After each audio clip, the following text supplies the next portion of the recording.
is CBS News Miami. And we start CBS News Miami's 4 p.m. Quickcast tracking the tropics. We are monitoring an area of potential tropical development. What's the very latest? Yeah, so it's a frontal boundary, right? There's another way we can develop tropical systems. You get these lows that kind of persist over the front, and sometimes they will break off and turn into tropical entities. I'm not worried about that for us. I think for us, this is going to be just a big rain chance coming up as far as the increase. We're going to be looking at a lot more rain that we've been dealing with over the last few days, and that is at the end of the week. Once we start accumulating each day, I think we may get into a situation where we could get some flooding. Right now, it is very early days, right? The low along the front hasn't even developed yet, and so where is it going to develop? In the Gulf or in the Atlantic? That's going to play a role in how much rain we get as far as, the maximum potential here. Look at the storms today, though. We're still in this pattern that we've been in for essentially forever now, right? All the storms pushing out to the west. But as that boundary approaches from the north, we're going to be able to switch our wind direction. We're going to have a lot more tropical moisture available. And so regardless of development up to the north, I think for us, this is going to be a big rain event. What I need to do for you is figure out which area here in South Florida, if any, is going to start getting into several inches of accumulation where we start, worrying about a flood threat. So there are thunderstorms in the Gulf.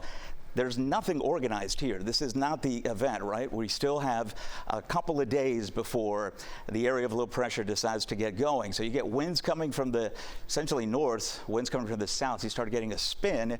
And when you get that spin, you get a lot of thunderstorms blowing up. And so which side? It looks to me right now, like a lot of the models are indicating eastern to Gulf, and that is going to pump in a lot of moisture to central Florida. So that's the area we're watching. Here is the European model. Once we get closer to the event, we'll be able to show you those high resolution models and improve the forecast as well. But planning ahead for your 4th of July weekend, and I know that's obviously on everybody's mind, including mine. So by the time we get into Thursday and Friday, that is the time frame, unfortunately, where we look to see the heaviest rainfall. But look how close it's going to get here. I mean, we could eke out an inch or two, and that would be fine over the next 7 days.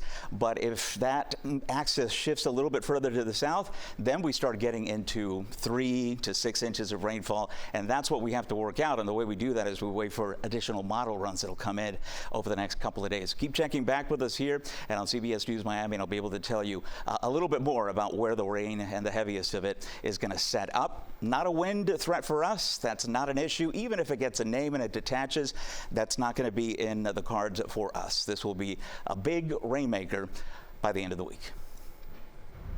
Ivan, thank you. President Trump will be in South Florida tomorrow to visit the site of Alligator Alcatraz. The White House says President Trump will tour the Immigrant Detention Center in the morning. DeSantis says he thinks Alligator Alcatraz will be ready to open for business tomorrow. It can hold 5,000 detainees. We're going to have more from the Everglades coming up on CBS News Miami at 5. Now to a dramatic rescue at sea. A young girl goes overboard on a Disney cruise ship, and her dad jumps in to save her. That girl and her father spent about 20 minutes in the water before a rescue boat got them out. CBS News Miami's Morgan Ryder reports from Port Everglades, where the ship returned to South Florida earlier this morning. Right now, we are standing next to the ship where that little girl fell off of, and we can actually see the 4th floor deck that witnesses said the girl fell off of. It's the floor right below those lifeboats. And I spoke to a woman that was on the deck at the time that little girl went overboard. She describes the mother's blood-curdling screams and how everyone on the ship pretty much held their breaths for 20 minutes. Passengers aboard the Disney Dream on its way back from the Caribbean described the moment everything stopped. All the music stopped and the announcement came on. It sounded like Mr. Mop, but it might have been Mr. Mob, which stands for Man Overboard. Crew members rushed into action, throwing life vests into the ocean. He couldn't get to the life preservers because he was holding on to his daughter. Laura Amador took this video of the rescue mission. The ship was moving quickly, so quickly. It's crazy how quickly the people became little tiny dots in the sea, and then you lost sight of them. The captain slowed the ship, turned it around. It looks like it was the mother because they were escorting her across the deck. They blocked off the deck, and I just saw her crying, and I just felt for her at that moment, and I just started praying. You can hear Tracy Robinson Hughes doing exactly that in this video she shot. Oh my God, thank you, Jesus. What a dad. Oh my God, that's a dad that needs to have a hero. He's a hero. Witnesses said the two were in the water for 20 minutes. I am not a swimmer. I don't know if I could do that or not. Probably not. I would drown. And praised the man for jumping in. That was a very heroic, thing that he did. My goodness. Melanie Rickman took this video. You could tell that he was really struggling.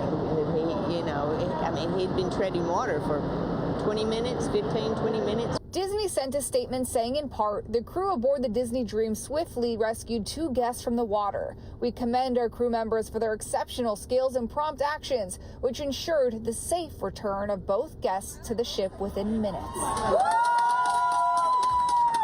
And everyone was like cheering on the ship, and just the amazing quick response of Disney made a big difference. At this hour, the big question is still, how did that girl fall over? I can tell you just looking at the deck that there is plexiglass all around it. Regardless of how it happened, though, the fact that the man jumped in after the fact, everyone is calling him a hero. In Port Everglades, Morgan Reiner, CBS News, Miami. Today, Haitian American elected officials and families are meeting in North Miami. They are impacted by the Trump administration's decision to end TPS. It comes after last night's town hall. A group of activists gathered to discuss resources and strategies for the Haitian community here in South Florida. They told attendees that Haiti is not safe to return to and wanted to give locals who may have to go back legal options. In South Florida, about 300,000 people of Haitian descent live in the Miami area. We have a crew at today's meeting, and we'll have much more on CBS News Miami at 5.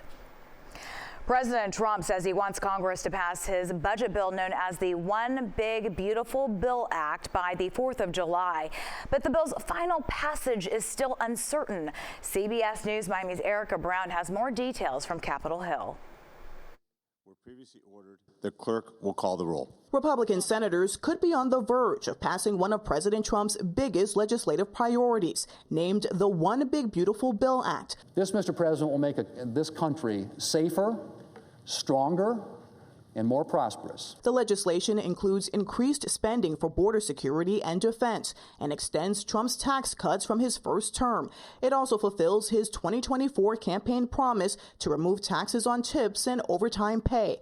In a voting marathon session, Senate Democrats who do not support the bill proposed a series of changes. Our amendments will give Republicans so many chances to defend Medicaid and SNAP and good-paying jobs and clean energy that if they say no, they'll regret it long after this debate is done. The spending bill just needs a simple majority to pass, but with the Senate so closely divided, Republicans can only afford to lose 3 votes, and at least 2 Republicans have already said they oppose the measure. We need the full weight of the Republican conference to get behind this bill, and we expect them to, and we are confident that they will. The president has threatened to support primary challengers of Republicans voting against the bill. Sunday, North Carolina's Tom Tillis, who said he'll vote no, announced he will not seek re-election. The bill's final passage could come down to moderates like Susan Collins from Maine and Lisa Murkowski from Alaska. Murkowski supported several Democratic amendments Monday, but she has not yet announced how she plans to vote on the bill's passage. Erica Brown, CBS News, Capitol Hill. Authorities in northern Idaho are describing the killing of 2 firefighters responding to a blaze as a total ambush. Officials say the suspect is believed to have intentionally set that fire before shooting at firefighters who arrived on the scene. CBS News Miami's Andres Gutierrez reports. They are reporting a brush fire going northeast. What may have initially seemed like a routine call about a wildfire in a northern Idaho mountain community quickly turned violent. Law enforcement, right now there's an active shooter zone. Everybody shot up here. Law enforcement, code 3 now up here. Officials say a gunman began shooting at responding firefighters, killing 2 and seriously wounding another Sunday afternoon just outside of Coeur d'Alene. Another Coeur d'Alene firefighter down. needs help immediately. We need law enforcement immediately. I'm pinned down behind Battalion 1's rig. It's clear to me that this fire was set intentionally to draw us in. 2 law enforcement sources tell CBS News authorities have identified the suspect as 20-year-old Wes Rowley. Authorities believe he set the fire on Canfield Mountain, luring firefighters to the scene and then opening fire in a siege that lasted several hours. This was a total ambush. These firefighters did not have a chance. The Kootenai County Sheriff said a shelter-in-place order was lifted after a tactical response team found the suspect's body in the area. The FBI used cell phone data to track it.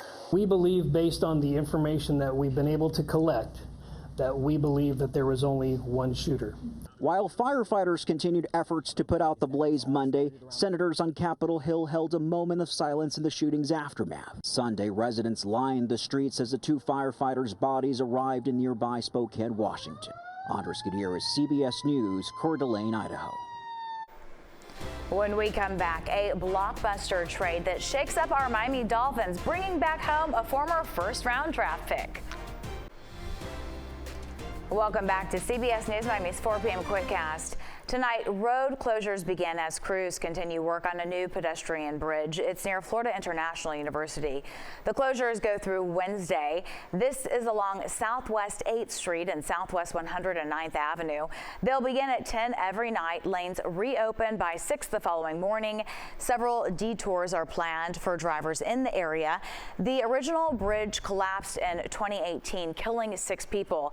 FDOT is overseeing the new $38 million project for the 290-foot-long bridge.